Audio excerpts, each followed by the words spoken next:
കുക്കറിൽ തയ്യാറാക്കാവുന്ന കടലക്കറി. നമുക്ക് പുട്ട്, ഇടിയപ്പം, ചപ്പാത്തിക്കൊപ്പം വിളമ്പാവുന്ന ഈ കറി എങ്ങനെ തയ്യാറാക്കുന്നതെന്ന് നോക്കാം. അതിനായിട്ട് ഇഞ്ചി, പച്ചമുളക്, വെളുത്തുള്ളി, സവോള, തക്കാളിയാണ് എടുത്തിരിക്കുന്നത്. ആദ്യം ഒരു കുക്കറിൽ വെളിച്ചെണ്ണ ചൂടാക്കി അതിലേക്ക് പട്ട, ഏലക്ക, ഗ്രാമ്പു ഒന്ന് മൂപ്പിക്കുക. അത് മൂത്ത് വരുമ്പം വെളുത്തുള്ളിയും ഇഞ്ചിയും പച്ചമുളകും ചേർത്ത് ഒരു 10-15 അണ്ടിപ്പരിപ്പും കൂടെ ചേർക്കുക. അതിലേക്ക് സവോള ഇട്ട് ഒന്ന് വാടി വരുമ്പം അരിഞ്ഞു വെച്ചിരിക്കുന്ന തക്കാളിയും കൂടെ ചേർത്ത് തക്കാളി ഒന്ന് മയപ്പെട്ട് വരുന്ന വരെ മൂപ്പിച്ചെടുക്കുക. അതിലേക്ക് ഒരു 1/2 കപ്പ് തേങ്ങയും കൂടെ ചേർത്ത് 3 മിനിറ്റ് വഴറ്റിയതിന് ശേഷം ഈ കൂട്ട് തണുക്കാനായിട്ട് മാറ്റി വയ്ക്കുക. കുക്കറിൽ തന്നെ ശകലം വെള്ളം ഒഴിച്ച് ആ വെള്ളം അരയ്ക്കാനായിട്ട് നമുക്ക് എടുക്കുകയും ചെയ്യാം. കടല ഏകദേശം 6 മണിക്കൂർ ഉമിഴ്ത്തി വെച്ച് നന്നായിട്ട് കഴുകിയെടുക്കുക. ഇനി കുക്കറിൽ ഒരു 2 ടേബിൾ സ്പൂൺ വെളിച്ചെണ്ണ ചൂടാക്കി കടുക്, ചുമന്ന മുളക് താളിച്ചതിന് ശേഷം തേങ്ങാക്കൊത്തിട്ട് മൂത്ത് വരുമ്പം കരിവേപ്പിലയും കൂടെ ചേർക്കുക.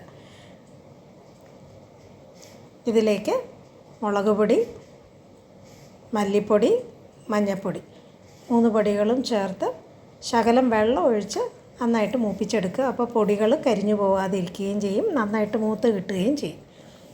വെള്ളം തെളിഞ്ഞ് വരുമ്പം നമ്മൾ അരച്ചു വെച്ചിരിക്കുന്ന കൂട്ട്, സവോള, തക്കാളി, തേങ്ങയുടെ കൂട്ട് ചേർത്ത് നന്നായിട്ട് കഴുകി വെള്ളം വാലാനായിട്ട് വെച്ചിരുന്ന കടലയും കൂടെ ചേർത്ത് നന്നായിട്ട് യോജിപ്പിച്ചെടുക്കുക.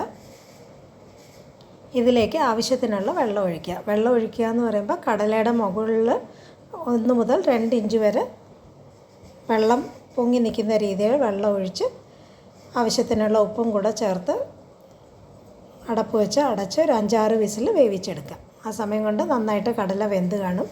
മുകളിലെ എണ്ണ നന്നായിട്ട് തെളിഞ്ഞ് വന്നിട്ടുണ്ട്. അപ്പോൾ മസാലക്കൂട്ട് നന്നായിട്ട് വെന്തിട്ടുണ്ടെന്നും അറിയാം.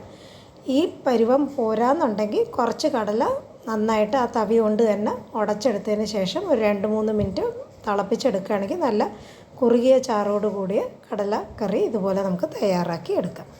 ഇത് പുട്ടിനൊപ്പം അല്ല ഇടിയപ്പം, ചപ്പാത്തി, പൂരി എന്തിൻ്റെ കൂടെ വേണമെങ്കിലും നമുക്കിത് വിളമ്പാവുന്നതാണ്. കുക്കറിൽ ഒറ്റയടിക്ക് നമുക്ക് തയ്യാറാക്കി എടുക്കാൻ പറ്റുന്ന ഈ കടലക്കറി എല്ലാവരും ഇതുപോലെ തന്നെ ഒന്ന് തയ്യാറാക്കി നോക്കുക.